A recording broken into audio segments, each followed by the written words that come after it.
کوئی جزیرہ تھا، وہاں کا سیاسی نظم یہ تھا کہ سال کی آخری تاریخ کو جو ان کا موجودہ بادشاہ ہوتا اس کو جنگل میں چھوڑتے اور نیا بادشاہ لینے کے لیے وہ ساحل پہ آ جاتے۔ جو پہلا شخص ساحل پہ اترتا اس کو اپنا حکمران مان لیتے، جو بھی حکمران بن جاتا وہ خوش ہو جاتا، حالانکہ اس کو بتا دیتے کہ ایک سال کے لیے تجھے منتخب کیا ہے، سال کی آخری تاریخ کو تخت سے اٹھائیں گے، باندھیں گے، جکڑیں گے، اور اسی جزیرے کے دوسرے کنارے ایک جنگل ہے جہاں خاردار جھاڑیاں اور موذی جانور ہیں، وہاں تجھے پھینک دیں گے۔ وہ بھول جاتا، کہتا دیکھی جائے گی۔ اور سال کی آخری تاریخ جب وہ رسیاں اور زنجیریں لے کے آتے تو وہ پریشان ہو جاتا کہ آنکھ جھپکنے میں سال گزر گیا، پتہ ہی نہیں چلا۔ پھر روتا ہوا چیختا ہوا اس جنگل میں جاتا اور لوگ اس کو چھوڑ کے آ جاتے اور درندوں کا رزق بن جاتا۔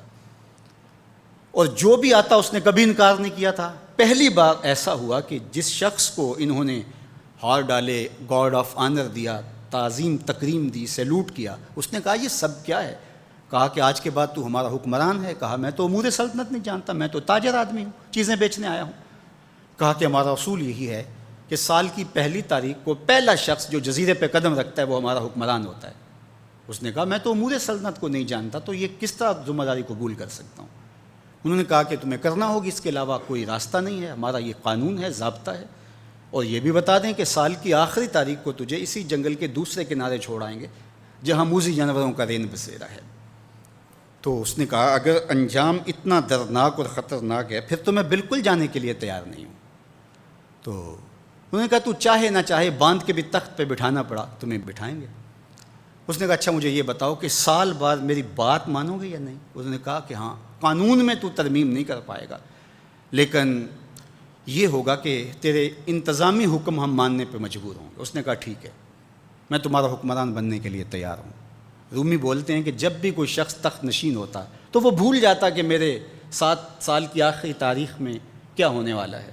وہ عیش و عشرت کرتا اور یوں وقت گزارتا، سال کی آخری تاریخ آنکھ جھپکنے میں آ جاتی۔ لیکن یہ پہلا شخص تھا، تخت نشین ہوتے اس نے پہلا حکم نامہ جاری یہ کیا کہ کمانڈوز بلائے جائیں۔ بلائے گئے، کہا اس جنگل میں چلے جاؤ جہاں تم بادشاہوں کو پھینک کے آتے ہو اور وہاں کے موذی جانور کاٹ ڈالو۔ پھر بلدیہ کے ملازمین بلائے، کہا جاؤ جا کے وہاں کی جھاڑیاں کاٹو۔ پھر معمار بلائے، کہا جا کے وہاں محل تیار کرو۔ کچھ لوگوں کو بلایا، کہا جا کے وہاں پھول لگاؤ، پھلدار درخت لگاؤ، سایہ دار شجر لگاؤ۔ پوری حکومتی مشینری اس جنگل کو کٹوانے، وہاں کے موذی جانور قتل کروانے اور وہاں خوبصورت محل بنوانے، کنویں کھدوانے اور پھلدار درخت لگوانے میں صرف کر دی۔ اب سال کی آخری تاریخ کو جب وہ زنجیریں لے کر آئے تو اس نے کہا کہ مجھے کیوں جکڑتے ہو، میں خود جانے کے لیے تیار ہوں، اس لیے کہ یہ اس تخت پہ آرام سے نہ بیٹھا، یہاں بیٹھ کے تیاری وہاں کی کرتا رہا جہاں اس نے جانا تھا۔ کافر اور فاسق دنیا کے تخت پہ عیش کرتا ہے، بھول جاتا ہے کہ میں نے کہاں جانا ہے، اور صالح مومن اس تخت پہ آرام سے نہیں بیٹھتا، جہاں جانا ہے اس کے لیے تیاری کرتا رہتا ہے۔ اور جب جنازہ اٹھتا ہے تو وہ کہتا ہے اجلوا بی ولا تؤخروا بی، دیر نہ کرو، مجھے جلدی لے جاؤ، میرا تو وہاں انتظار ہو رہا ہے۔ اور پھر جب وہ وہاں پہنچتا ہے تو القبر روضۃ من ریاض الجنہ، وہ جنت کے باغوں میں سے باغ بن چکی ہوتی ہے۔ وہ سارے تھور، ساری جھاڑیاں، ساری آگ اور وہاں کے سارے بھڑکتے ہوئے شعلے بجھا چکا ہوتا ہے، اپنے اعمال کے لشکر بھیج کے۔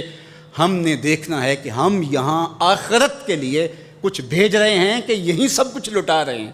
دنیا کے مختلف ممالک میں جانا ہوتا ہے۔ تو ایک دفعہ میں اٹلی گیا تو وہاں ایک شہر میں مجھے کچھ دوست لے گئے، تو وہ چھوٹا سا گھر تھا، تو 20 سے 30 لوگ وہاں رہ رہے تھے۔ تو میں بڑا حیرت زدہ ہوا، تو میں نے کہا کہ آپ یہاں تنگ سی جگہ پہ 20-25 لوگ رہ رہے ہیں تو اتنی مشکل میں کیوں رہ رہے ہیں؟ تو کوئی بڑا سا گھر خرید لیں، آسودہ رہیں۔ تو انہوں نے کہا کہ جناب آپ ہمارے علاقے میں جا کے دیکھیں، 5-5 کنال کے گھر ہم نے وہاں شروع کیے ہیں۔ ہم یہاں کمائی کرنے آئے ہیں، عیش کرنا تھوڑے آئے ہیں، ہم تو چند سالوں کے لیے یہاں آئے ہیں، اس لیے ہم یہاں سے کماتے ہیں، بھیجتے وہاں ہے جہاں ہم نے ہمیشہ جا کے رہنا ہے۔ میں نے کہا یہی تو میں سمجھانے آیا ہوں، جہاں جتنا رہنا ہے وہاں کا انتظام بھی اس حساب سے کرو۔ حضور نے فرمایا کن فی الدنیا کأنک غریب او عابر السبیل، دنیا میں ایسے رہو جس طرح مسافر اجنبی رہتا ہے۔ دنیا پر جینا لگا کے بیٹھ جاؤ، چند دن کے لیے آئے ہو، یہ آخرت کی کھیتی ہے، دارالعمل ہے، وہ آخر دار الجزا ہے، تو قبل اس سے کہ وہ وقت آئے ہاتھ ملتے رہ جائیں، توبہ کا در کھلا ہے، سورج ابھی مغرب سے طلوع نہیں ہوا، اللہ کی رحمتیں برس رہی ہیں، اٹھے ہوئے ہاتھ وہ موڑتا نہیں، خالی نہیں پھیرتا، تو اس کی دہلیز، اس کا در، اس کی چوکھٹ نہ چھوڑنا، اور آج غور کرنا کہ ہم کھڑے کہاں ہیں۔